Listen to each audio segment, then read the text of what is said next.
quiero agradecer la invitación al bloque amplio de Unidad de Trabajadores de la Educación BAUTE por haber organizado y haber invitado a los diferentes expositores y poder prepararnos de mejor forma para lo que es el examen de ascenso de categoría del Magisterio Nacional en la presente gestión 2021. Lo que vamos a revisar el día de hoy es aquel reglamento que regula las modalidades de atención educativa, ¿no? Pero para que se produzca estas modalidades de atención educativa ha tenido que surgir un contexto, ¿no? Y vamos a partir desde este contexto que en la gestión 2020, a partir en realidad del 2019 a nivel mundial, se ha generado una enfermedad que ha conllevado a una pandemia mundial, que ha afectado los diferentes estilos de vida de la población a nivel mundial. Aún los países considerados desarrollados no han podido responder de mejor forma ante esta enfermedad, ¿no? Y los países que estamos en vías de desarrollo nos ha costado mucho más que esos países, ¿no? Y esto ha generado una ola de contagios, una ola de muertes. Y el gobierno anterior, el ministro de Educación anterior, han tratado de responder a esta problemática que ha afectado a la educación, ¿no? La educación en Bolivia. Se ha visto obligada en primera instancia a tener que suspender las clases presenciales para pasar de forma directa a unas clases virtuales. Que no hemos estado preparados como país, ¿no? Porque ha habido muchas falencias, no ha habido la conectividad necesaria.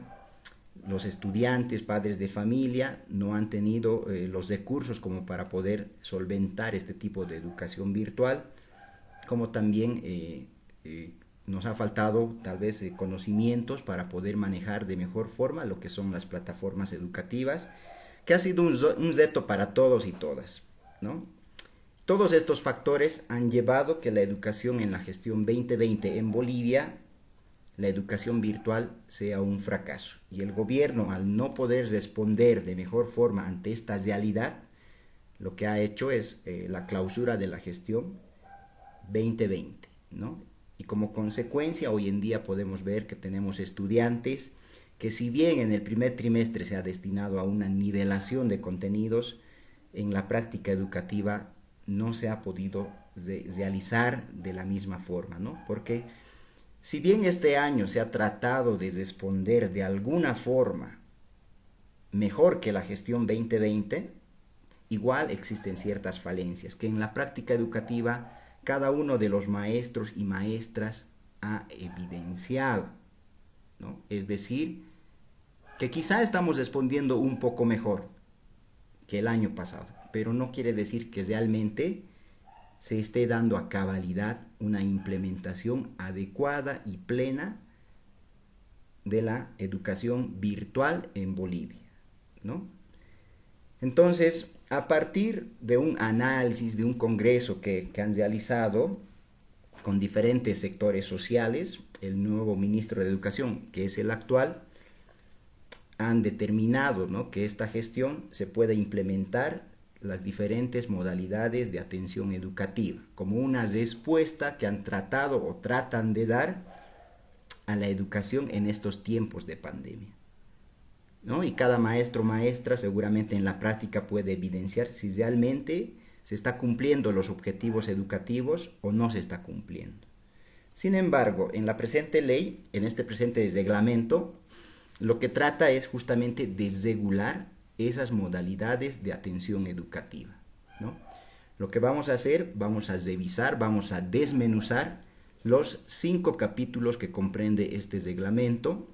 En el primer capítulo vamos a hablar acerca de las disposiciones generales, ¿no?, donde está el objeto de la ley, los principios y valores, el ámbito de aplicación, el marco normativo, las diferentes definiciones que hay de las terminologías que se emplean o utilizan en el reglamento. En el capítulo 2 vamos a hablar de las modalidades de atención a distancia, ¿no? Ahí están lo que son los recursos educativos, los programas televisivos y radiales, las brigadas móviles, etcétera, etcétera. Y en el capítulo 3 vamos a revisar lo que corresponde a la modalidad de atención virtual y semipresencial. En el capítulo 4 vamos a revisar lo que es el enfoque complementario para la evaluación de los aprendizajes y finalmente en el capítulo 5 se va a hablar lo que es la gestión educativa. Antes de pasar a revisar los artículos que comprende el presente reglamento, es necesario aclarar que este reglamento se ha emitido en la gestión 2020 y no existe un documento actualizado de la gestión 2021. Por lo tanto, eso debemos tomarlo muy en cuenta a la hora de revisar los diferentes artículos que comprende el presente reglamento. Bien, vamos a pasar al capítulo 1 en las disposiciones generales, ¿no? En el artículo 1 nos habla el objeto de la ley, en el artículo 2 vamos a revisar cuáles son los principios y valores de este presente reglamento, en el artículo 3 el ámbito de aplicación del reglamento, en el artículo 4 el marco normativo. Artículo 1. ¿Cuál es el objeto? ¿Cuál es el objeto del presente reglamento? Es regular la implementación de las modalidades de atención presencial, a distancia, virtual y semipresencial del subsistema de educación regular. Es decir, tiene que regular, ¿no? Este reglamento nos va a orientar, nos va a dar pautas de cómo debemos normarnos para las modalidades de atención educativa que se está trabajando en cada una de las unidades educativas, ¿no? Artículo 2. Nos habla de los principios y valores del reglamento, ¿no? Nos habla acerca de lo que es el acceso universal a la educación, la no discriminación, la igualdad de oportunidades, la gratuidad, solidaridad, reciprocidad, calidad educativa, interculturalidad y apertura a la modernización de la educación, ¿no? Esos son los principios y valores del reglamento. ¿Cuál es el ámbito de aplicación? Bueno, en el artículo 3 nos indica que el ámbito de aplicación es de carácter obligatorio para todas las unidades educativas fiscales, privadas y de convenio que son dependientes del subsistema de educación regular, ¿no? Es decir, de carácter obligatorio para todas las unidades educativas.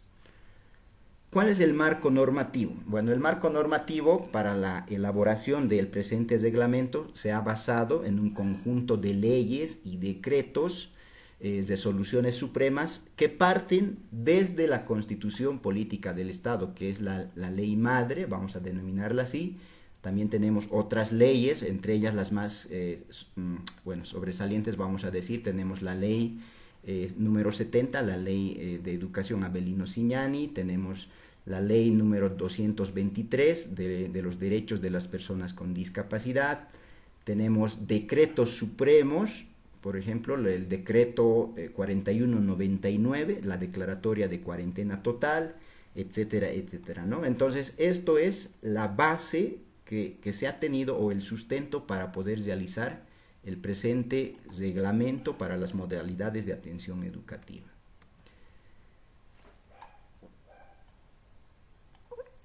Artículo 5. Las definiciones, ¿no? Las definiciones de las terminologías que se emplea en los diferentes modalidades de atención educativa. Tenemos la primera, la modalidad presencial.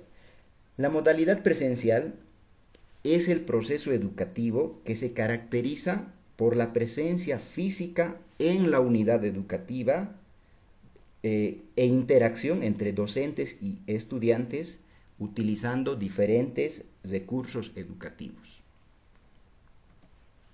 La modalidad a distancia es el proceso educativo que se caracteriza por la no presencia física de los estudiantes en las unidades educativas y que están mediados por recursos físicos, ¿no? Los recursos físicos podemos decir libros, documentos, CDs, DVDs y otros, ¿no? Como también lo que son los medios digitales, los televisivos, radiales, los telefónicos y otros.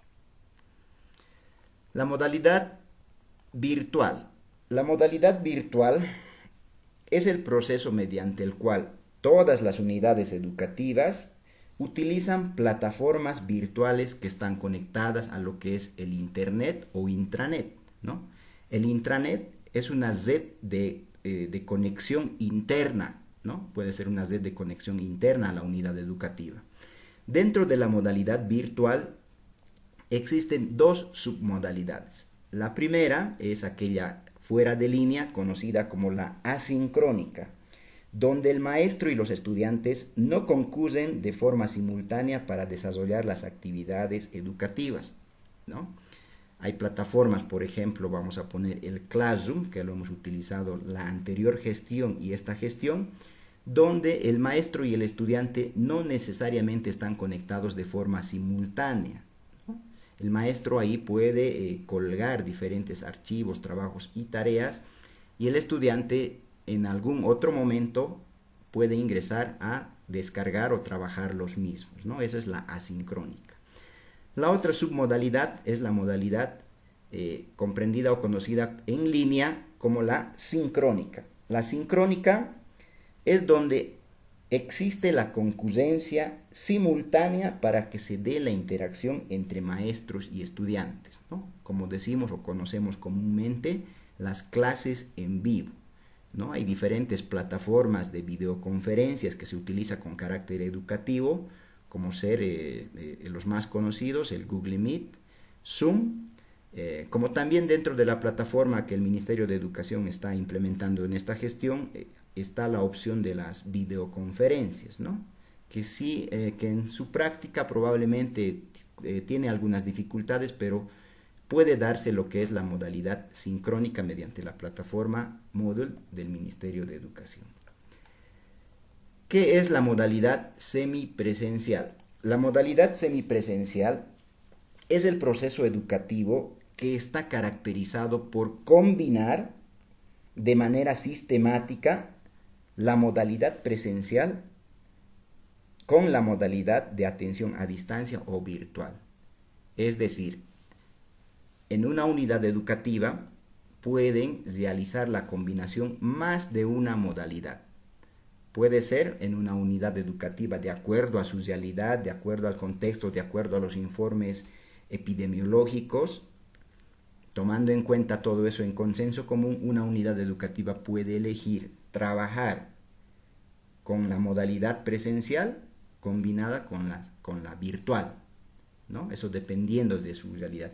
Y estos deben estar sustentados, como dice, con recursos físicos, televisivos, radiales, digitales y otros, ¿no? Donde debe producirse la interacción entre maestros y estudiantes.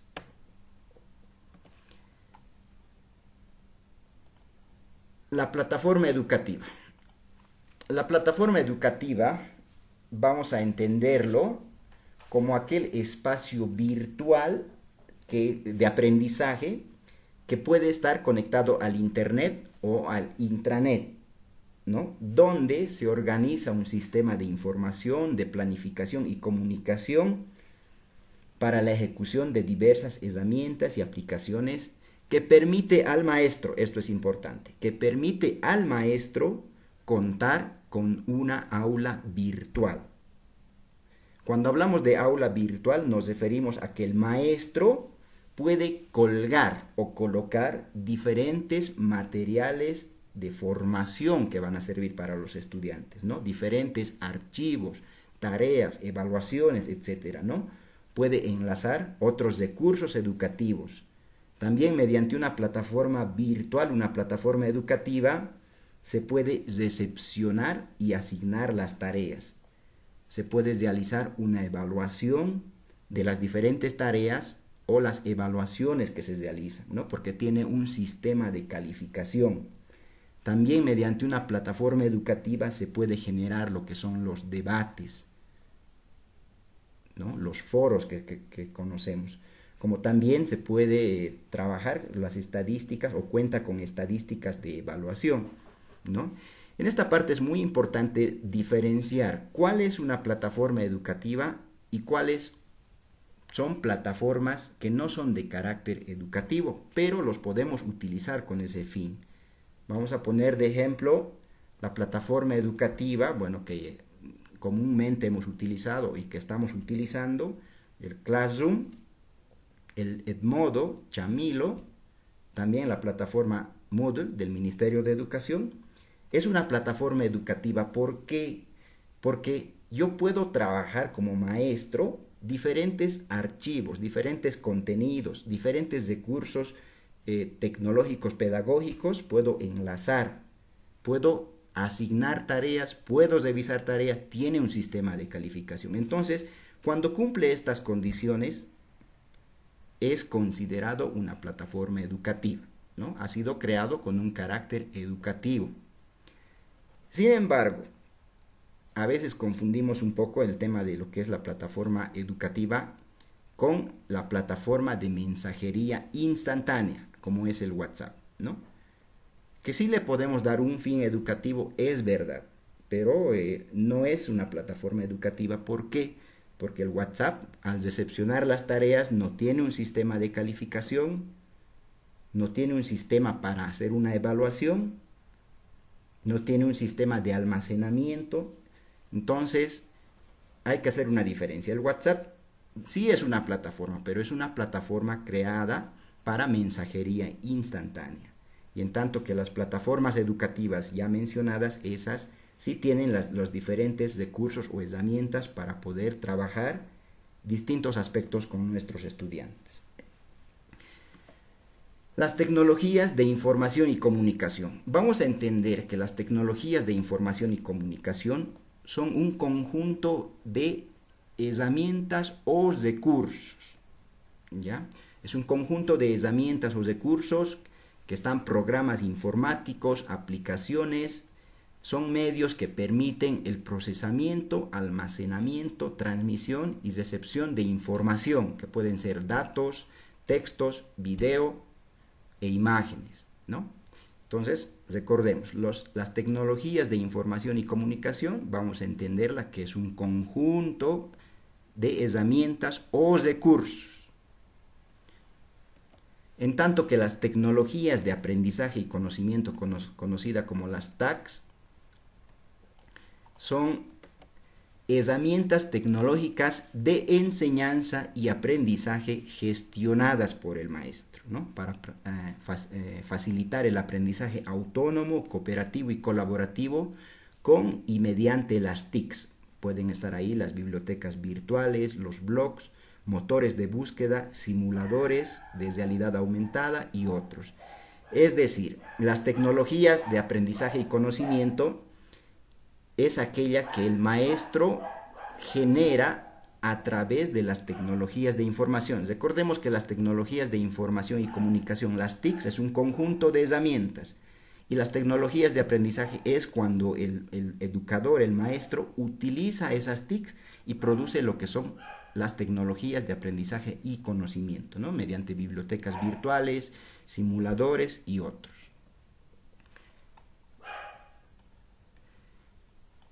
Pasamos al artículo 6 que nos habla de la elección de las modalidades. Es decir, en este artículo nos va a orientar de qué forma o cómo tenemos que hacer para que una unidad educativa pueda elegir una de las modalidades o combinar las modalidades de atención educativa, ¿no? La elección de las modalidades de atención educativa se define según el currículo base, según las propuestas que puedan surgir del Consejo de Maestros, las sugerencias que puedan haber de los padres de familia, las organizaciones estudiantiles, las condiciones geográficas, ¿no? El análisis de la conectividad, el análisis de si hay acceso a las tecnologías y los niveles de riesgo que puedan surgir en situaciones imprevistas. Es decir, que la comunidad educativa debe realizar un análisis, ¿no? Y tomar una decisión consensuada de cuál de las modalidades es la más apropiada con la cual se puede trabajar la educación, ¿no? Entonces partamos de que se tiene que haber un análisis con todos los actores de la comunidad educativa. En el párrafo segundo nos indica de que las direcciones departamentales de educación por conducto regular, luego las direcciones distritales y luego las direcciones de unidades educativas, deben brindar a los estudiantes el acceso a la educación mediante la implementación de una o de modalidades de atención educativa combinadas, ¿no? Entre ellas estamos hablando de la modalidad presencial, a distancia, virtual y semipresencial. En el párrafo 3 nos indica, cada unidad educativa, en base a la propuesta del Consejo de Maestros, tiene relación con el párrafo primero, ¿no? Decía que tiene que haber un análisis de los actores de la comunidad educativa y mediante una decisión consensuada deben de elegir una de las modalidades o las modalidades de atención educativa que pueden ser combinadas, ¿no? Dice, define la implementación de la complementariedad de las modalidades de atención según las condiciones geográficas, ¿no? Vamos a poner un ejemplo. Si en la comunidad donde yo trabajo, mi unidad educativa, no hay buena señal de internet, no hay cobertura, entonces no es adecuado que esa unidad educativa elija una modalidad de educación virtual. ¿Por qué? Porque no se va a poder implementar, porque no hay las condiciones, no hay la conectividad, no hay acceso a las tecnologías. Entonces, para poder elegir una modalidad de atención educativa, se debe realizar un análisis del contexto de la realidad donde está la unidad educativa y elegir la más apropiada, que puede ser una modalidad, o puede ser dos, o pueden combinar, ¿no? En el artículo 4 nos indica, en el párrafo cuarto nos indica que al implementarse la modalidad virtual, la unidad educativa define el uso de una plataforma según las posibilidades técnicas y tecnológicas disponibles y la capacitación de los maestros. Recordemos nuevamente que este reglamento se ha emitido en la gestión 2020, ¿no? Hoy en día, a partir de las normativas, de la resolución ministerial y demás, de la 2021, las modalidades de atención educativa o el uso de la plataforma, en este caso, ya va direccionado por el Ministerio de Educación, ¿no? Y nos están pidiendo que se implemente lo que es la plataforma Moodle del Ministerio de Educación, ¿no? Pasamos al artículo 7, el cambio de la modalidad de atención. Se refiere que cuando una unidad educativa ya está trabajando con una modalidad de atención educativa, puedes reorganizar el trabajo que estás realizando, ¿no? Siempre en base a un análisis. Siempre la modalidad educativa debe responder a la realidad del contexto donde está la unidad educativa, ¿no? Entonces, dependiendo, ¿no?, de los informes de salud, de la conectividad, del lugar geográfico, etcétera, se puede reorganizar el trabajo, ¿no? En base a una evaluación del Consejo de Maestros, padres de familia, organización de los estudiantes, y de esta forma se puede añadir una modalidad más a la que ya están trabajando o se puede suprimir, ¿no? Y se va a recurrir a una evaluación diagnóstica para poder ajustar la programación de contenidos y unidades de aprendizaje y actividades. Vamos a pasar al capítulo número 2, donde nos habla de las modalidades de atención a distancia. Tenemos ahí el artículo 8 que nos habla de los recursos educativos, el artículo 9 de la televisión y radio, artículo 10 la programación televisiva y radial, artículo 11 la logística de entrega y recojo de material físico, y tenemos el artículo 12 que nos habla de las brigadas móviles. Artículo 8, los recursos educativos. Nos dice que el Ministerio de Educación debe coordinar con las unidades educativas fiscales, privadas y de convenio y otras entidades afines la producción, la compilación, la sistematización y la distribución de los recursos educativos para la modalidad a distancia. Aquí vamos a poner de ejemplo las cartillas educativas o las cartillas o textos del Ministerio de Educación, ¿no? Que se han ido distribuyendo en los diferentes niveles. Artículo 9. La televisión y radio. Nos indica que en el primer párrafo se emplea a la televisión y la radio para la difusión de programas y sesiones con contenidos educativos y sustentados en el currículo base. En el párrafo segundo nos indica que el Ministerio de Educación, en coordinación con otras instituciones públicas y privadas, debe producir y difundir programas educativos televisivos y radiales de desarrollo curricular, ya sean por canales abiertos, por TV cable, por radios, redes sociales, canales de internet y otros. En el párrafo tercero nos indica que la educación a distancia utiliza redes nacionales, regionales, canales televisivos y radios locales para fines educativos, ¿no? Promoviendo el involucramiento de maestros, de directores de unidades educativas, de los gobiernos municipales, de las ONGs, de las fundaciones, de las empresas, y estos deben ser coordinados por los distintos niveles administrativos del Ministerio de Educación. Artículo 10. En el artículo 10 nos habla de la programación televisiva y radial, ¿no? Nos dice que los medios locales, televisivos y radiales, según sus posibilidades, coordinan con la Dirección Distrital de Educación los horarios más convenientes para difundir los contenidos educativos. Aunque la verdad, hasta el momento yo no he podido ver o escuchar ningún programa radial o televisivo que se emitan a nivel distrital, ¿no? Quizá en esta parte no se aplica y en muchas otras probablemente no se aplica, tal como está proyectado en el presente reglamento, ¿no? Sí hay programas radiales y televisivos a nivel nacional, ¿no? Que se emiten en diversos canales como también en diversas radios.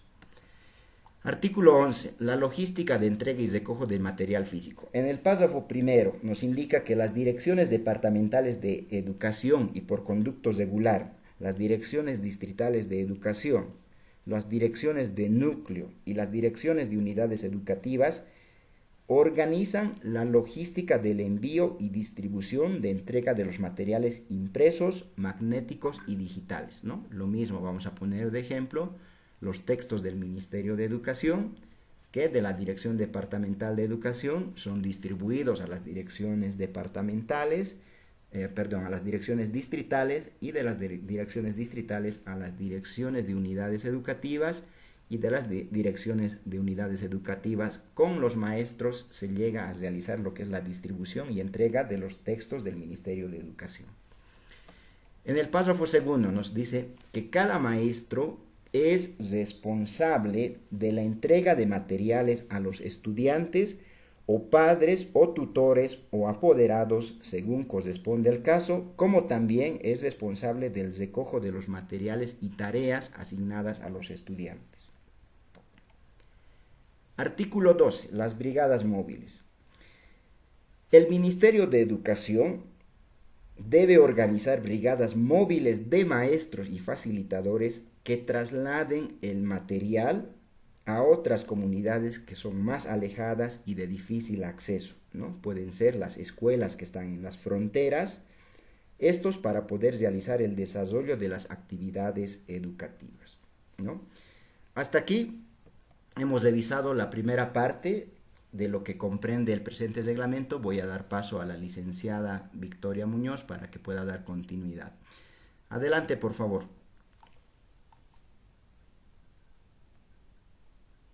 Buenas noches, ¿me escuchan? Perdón. Sí, Victoria se escucha.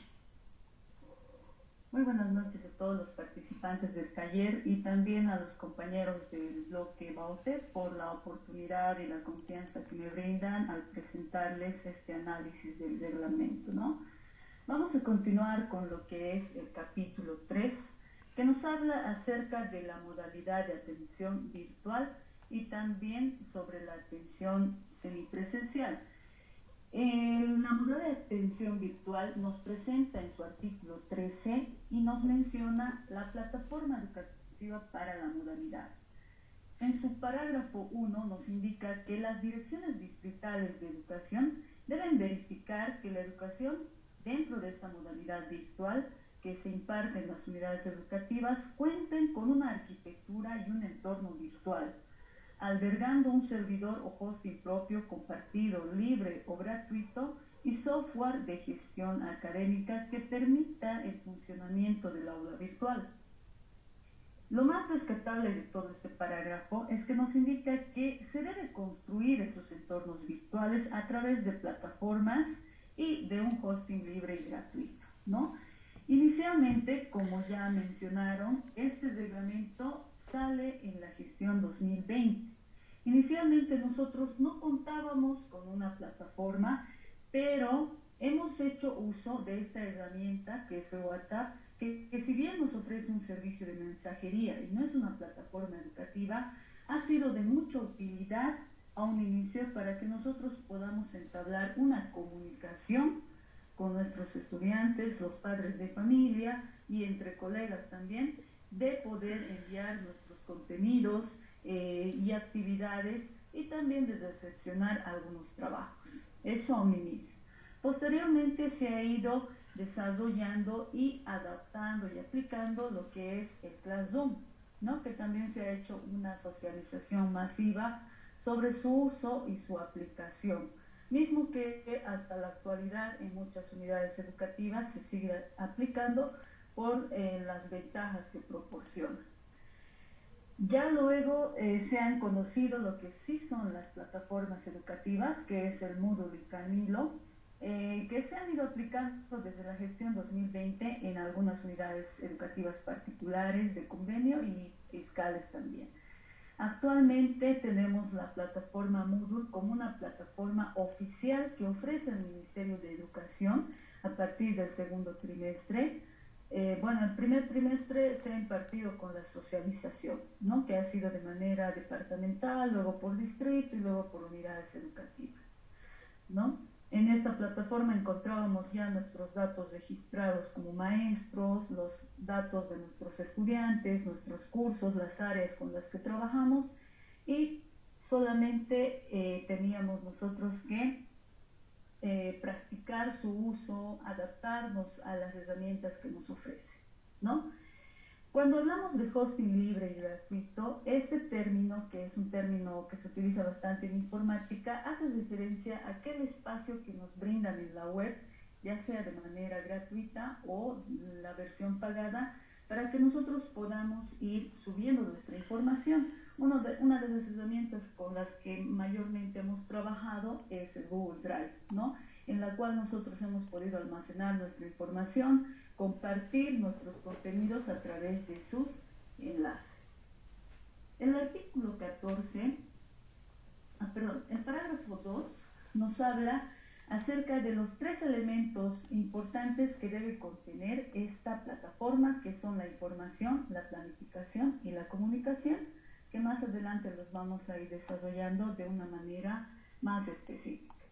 Parágrafo 3 nos dice que el Ministerio de Educación, Deportes y Cultura pone a disposición de maestros y estudiantes de manera gratuita recursos digitales educativos alojados en su nube virtual. ¿Dónde encontramos estos recursos? A través de los textos escolares que nos han proporcionado en la página del Ministerio de Educación. En el repositorio podemos nosotros encontrar estos textos escolares de forma digital, ¿no? Que los mismos que han sido entregados en forma física a los estudiantes en el primer trimestre solamente a nivel primario y en el segundo trimestre ya se ha entregado a nivel primario y secundario.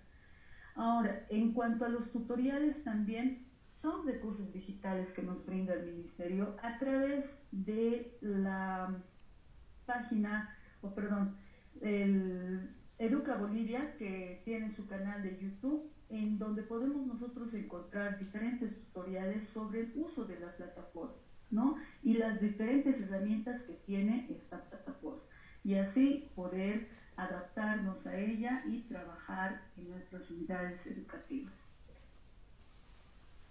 El artículo 14 nos habla acerca de del área de información, ¿sí? Indicándonos dos grandes aspectos que son las actividades programadas y los tutoriales, ¿no? Entonces, ¿cómo nosotros informamos a nuestros estudiantes? A través de varias actividades que vamos a ir programando.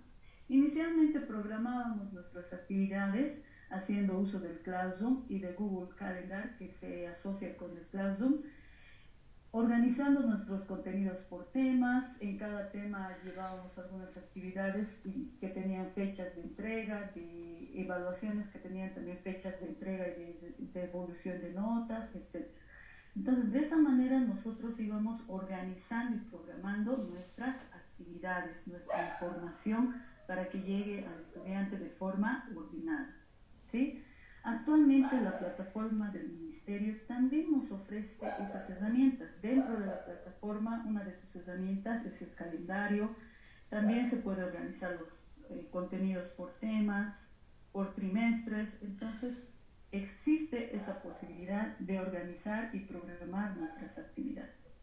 Y los tutoriales que nos brindan desde el Ministerio para que nosotros, los docentes, podamos hacer uso de todos los recursos que conllevan esta plataforma. El artículo 15 nos habla sobre la planificación educativa, ¿no? En el parágrafo primero nos dice que la planificación debe tener los logros de aprendizaje de cada unidad temática, los contenidos, las actividades de aprendizaje, de evaluación y de retroalimentación. En el parágrafo segundo, los recursos educativos hacen mención a materiales, bibliografía, actividades prácticas, ejercicios, enlaces y estrategias metodológicas, ¿no? En la educación virtual propiamente, ¿cómo aplicábamos esto? A través del uso de diferentes herramientas tecnológicas, ¿no? Mucho se ha escuchado hablar de gamificación, de herramientas tecnológicas aplicadas a la educación. Entre ellas podemos mencionar Quizzes, EducaPlay, Canva, YouTube, editores de video como KineMaster, Camtasia y otros más que todos hemos debido manejar en un determinado momento para que estas herramientas nos sirvan y apropiarnos de estas en nuestras planificaciones y en la ejecución de nuestras mismas clases. En el parágrafo tercero nos habla sobre el involucramiento de los padres de familia, ¿no? Pero ¿de qué forma deben involucrarse los padres de familia? Esto hace referencia a aquel acompañamiento que sobre todo en el nivel inicial y primario los padres de familia deben realizar con sus hijos, ¿no? Porque al ser el nivel inicial y primaria los niños todavía pequeños no tienen un manejo como los chicos de secundaria sobre los recursos, ¿no? Se puede colgar en internet y los niños no saben qué hacer. Entonces, para ello deben hacer el acompañamiento. También para poder comprender el tema y hacer una retroalimentación es necesario, ¿no? Porque en esta educación virtual, como ya lo han mencionado antes, muchas veces los niños se distraen, se cansan, puede que la señal se baje, pueden ocurrir diferentes factores, entonces se necesita ese acompañamiento. En el nivel secundario, si bien no es necesario que los padres de familia estén al lado del estudiante, sí es necesario que exista un involucramiento a través del seguimiento a los estudiantes, ¿no? Preguntándoles si están entregando sus tareas, revisando sus actividades, si las han entregado, qué notas tienen, etc. Y también haciendo las recomendaciones, ¿no? Recordemos que si bien las herramientas tecnológicas nos brindan o sea, tienen tantos recursos que son muy provechosos, también tienen sus riesgos, ¿no? Que pueden hacer que los estudiantes, en vez de aprender, puedan irse hacia otros usos negativos de los recursos tecnológicos. En el artículo 16 nos habla acerca del área de la comunicación. En su parágrafo primero nos dice que esta comunicación tiene que ser a través de una mensajería instantánea, puede ser videoconferencias, estadísticas sobre el rendimiento escolar, reportes de asistencia y retroalimentación. bibliotecas las podemos encontrar actualmente en la plataforma del Ministerio. Sin embargo, las que utilizamos con mayor frecuencia son el WhatsApp, como el servicio de mensajería instantánea, Zoom y Google Meet para nuestras videoconferencias, ya que se ha verificado que la herramienta de videoconferencias de la plataforma aún presenta algunas dificultades, pero de que contiene. En el parágrafo segundo nos habla acerca de que cada unidad debe promover espacios de formación en cuanto a comunidades virtuales de aprendizaje de los padres de familia, ¿no? ¿Para qué? Para el acompañamiento y apoyo al rendimiento escolar. Entonces, nosotros en nuestras unidades educativas hemos trabajado estos espacios, brindando talleres de formación en cuanto al uso de las herramientas tecnológicas para los padres de familia, también en otras unidades educativas a través de escuela de padres, talleres sobre la violencia intrafamiliar, y de diferentes formas hemos creado estas comunidades educativas virtuales con los padres de familia. ¿Para qué? Para que el fin educativo sea mucho más provechoso, ¿no? Vamos con la modalidad de atención semipresencial. En el artículo 17 nos habla acerca de las características y también ya se ha mencionado. Esta modalidad es una combinación de la modalidad presencial con la modalidad virtual y o a distancia, ¿ya? Que actualmente muchas unidades educativas están adoptando por esta modalidad semipresencial. Entonces, trabajamos con un grupo de estudiantes que pueden asistir de forma presencial a las unidades educativas de forma voluntaria, y también trabajamos con los estudiantes que no pueden o no quieren asistir a las clases presenciales. Pues con ellos trabajamos de la forma virtual y o a distancia a través de los recursos que ya han sido mencionados anteriormente, ¿no? Videoconferencias, textos, televisión, radio, etc. Entonces, esa es la modalidad semipresencial, la combinación de la presencial con la virtual y o a distancia. El artículo 18 habla exclusivamente del momento presencial. El parágrafo 1 nos dice que es importante que nosotros tengamos un control de la asistencia de estos estudiantes, que no van a ser todos, obviamente.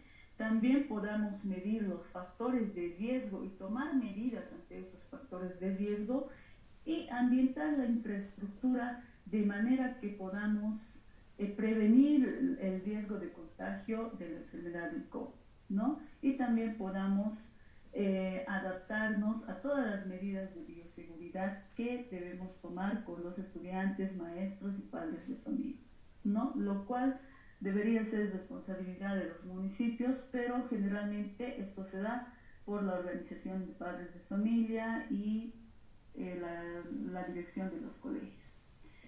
En el parágrafo 2 nos dice que también debe existir un cronograma de trabajo, establecer un nuevo horario, ¿no? Porque no es el mismo horario que nosotros normalmente hacíamos y aplicarlo. No va a ser tan sencillo. Tenemos que ponernos de acuerdo. Hay muchas unidades educativas que ya han tomado medidas y están pasando clases presenciales una semana, virtuales la siguiente, y de esa forma van alternando, ¿no? Entonces, ahí ya estamos haciendo cumplimiento a lo que nos dice este reglamento en este artículo y en este párrafo, ¿no? Y también es importante el horario. Para los chicos que asisten a la modalidad presencial, no les vamos a poner un recreo como normalmente antes lo hacíamos. Tenemos que tratar de evitar que los chicos, estudiantes de secundaria y los niños estén en un ambiente juntos, ¿no? Tratar de que mantengan la distancia, entonces en lo posible evitar recreos. Y ahí ya se hace una modificación de un nuevo horario, ¿no? Ahora, en cuanto al tiempo, tampoco es muy productivo tenerlos toda la mañana o toda la tarde sentados sin recreo y sin poder salir. Pues hay que hacer ciertos reajustes, creando nuevos cronogramas para que respondan a este momento presencial de una manera eficiente.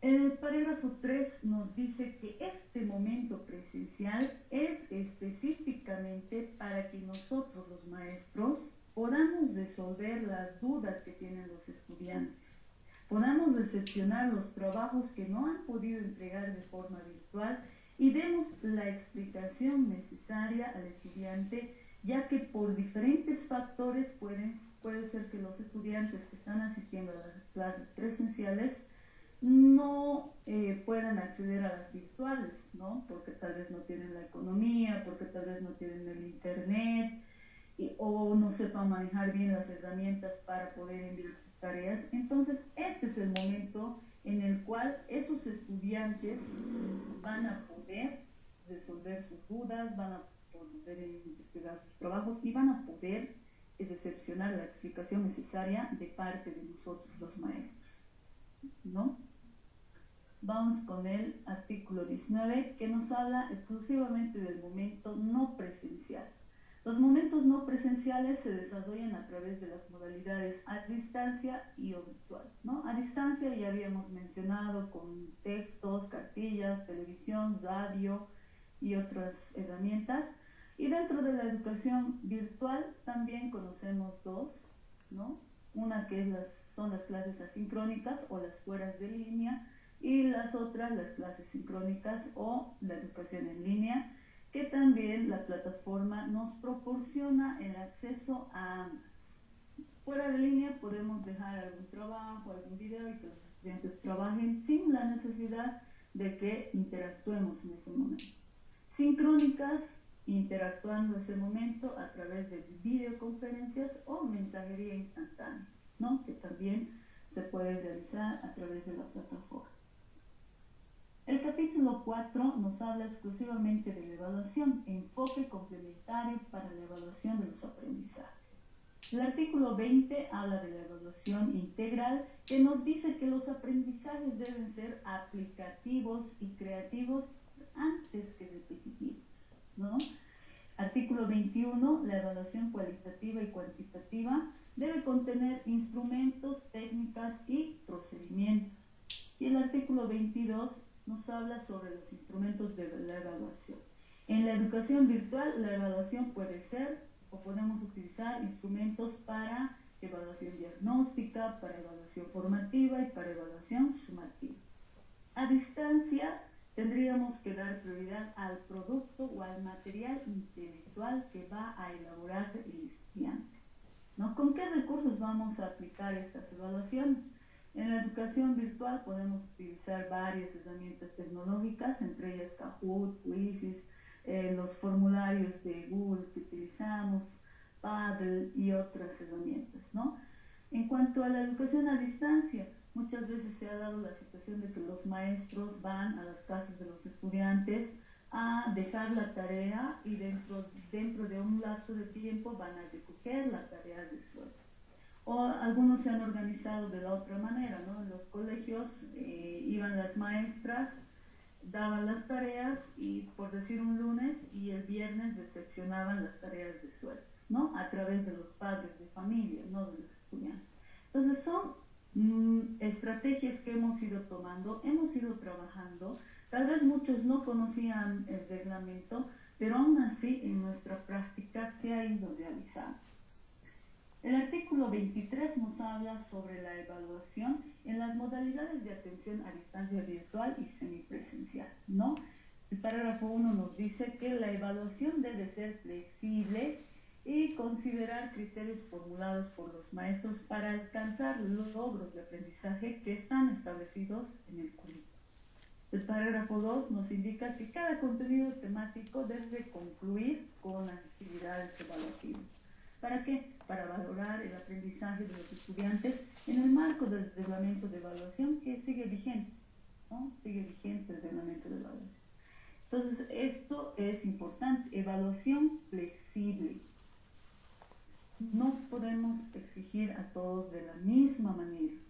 No podemos ser tajantes y decir, el examen hasta tal hora y si te pasaste de tal hora, no te decepciones, ¿no? Pueden ocurrir diferentes situaciones en la realidad de nuestros estudiantes, se les puede cortar el internet y muchas otras situaciones se pueden dar, ¿no? Es por eso que nos habla de evaluación flexible. Y también nos indica que sí, siempre debemos terminar con una actividad evaluativa cada contenido, ¿ya?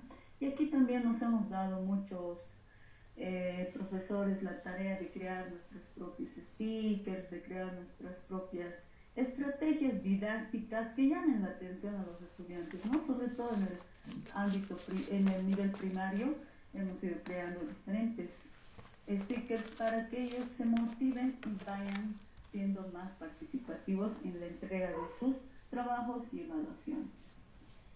En el artículo 24, que nos habla sobre la autoevaluación, nos indica que se asume la autoevaluación para la toma de conciencia de las capacidades de cada estudiante, sobre sus logros, sobre sus dificultades encontradas en el proceso formativo y la responsabilidad que se debe aplicar en las nuevas modalidades. Entonces, también el reglamento nos habla de la autoevaluación, que si bien la gestión 2020 se había descartado, actualmente en la gestión 2021 se ha vuelto a tomar en cuenta la autoevaluación de los estudiantes con los 10 puntos.